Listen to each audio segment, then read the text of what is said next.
उत्तर प्रदेश के चुनाव प्रभारी, भाजपा के अध्यक्ष, गृह मंत्री और एक सांसद के रूप में जो गरिमा स्थापित उन्होंने किया है, जो प्रतित्व बनाया है, जितनी तैयारी से आते हैं और जितने अपने को जानकार और ज्ञानी प्रमाणित किया है, वो अद्भुत है। हमने अनेक सांसदों का भाषण सुनने की हम लोगों की इच्छा होती थी। अब स्थिति यह है कि अमित शाह जी जब बोलते हैं तो एक दो बायस्ड लोगों को छोड़ दिए, पत्रकारों से लेकर सब ध्यान से सुनते हैं।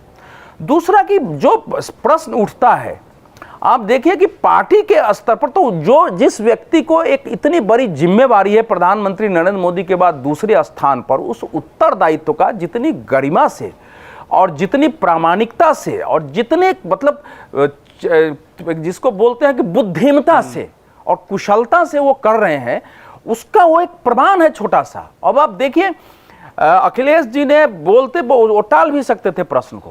उन्होंने पूछा, रे जोगी जी पर तो बोलिए, तो वो रुक गए बोलते हुए, फिर बोले अच्छा वो भी तीसरी बार रिपीट होंगे। अगर उस समय की परिस्थिति में वो चुप रह जाते तो फिर प्रश्न उठता कि भाई ये है। अगर वो कहते कि अरे भाई अभी उत्तर प्रदेश का चुनाव नहीं है, अभी जो जोगी जी हैं देख लेंगे, तब भी उस पर प्रश्न उठता।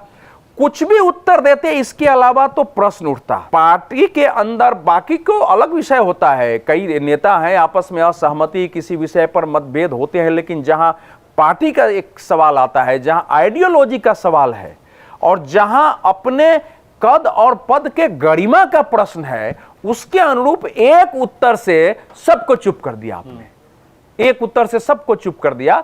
और फिर ज्यादा अब अखिलेश जी क्या जाके बोलेंगे? अब उत्तर लगातार जो भाषण दे रहे थे जोगी जी और अमित शाह में चल रहा है, उसके बाद क्या बोलेंगे? तो ये तो मैं समझता हूं कि ये विरोधियों को भी अमित शाह से बहुत कुछ सीखना चाहिए कि इस देश की पॉलिटिक्स में बहुत सारे नेताओं को दायित्व मिलता है, लेकिन वो दायित्व बोध उनको नहीं हो पाता है संपूर्ण जीवन। आप बड़े नेता हैं, आपकी पार्टी के साथ साथ देश का भी एक दायित्व है कि आपके बयान से कहीं अस्थिरता नहीं पैदा हो जाए। आपके साथ साथ आपके पूरी सरकार और उसका मैसेज कहां जाएगा। तो वो एक गरिमामय बयान था। और ये जो चल रहा है, देखिए राजनीति में मैं ये मानता हूं, योगी आदित्यनाथ जी को मुख्यमंत्री बनाने वाले कौन थे? वो अमित शाह जी थे।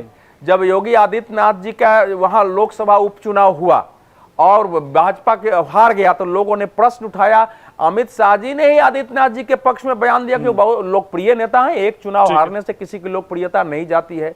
विधायकों ने भी जब विद्रोह किया था पिछले बार, तो उस समय भी उनकी रक्षा हुई है। योगी आदित्यनाथ जी की पार्टी को आवश्यकता है, पार्टी कभी निर्णय करेगी। वैसे थोड़े किसी को, इतने बड़े नेता को अगर कभी ये भी स्थिति भी बनी कि भाई उनको अगर दूसरा स्थानापन्न करना है, कोई अस्थायी तो पद पर रहता नहीं है, तो कहां करना है, कैसे करना है, वो आपस में सहमति से किया जाएगा। वो बाकी पार्टियों की तरह नहीं है। लेकिन ये जो है, ये जो उनका एक वक्तव्य है, इसके बाद विपक्ष क्या करेगा उत्तर प्रदेश में योगी आदित्यनाथ जी को लेकर, अब क्या बोलेगा?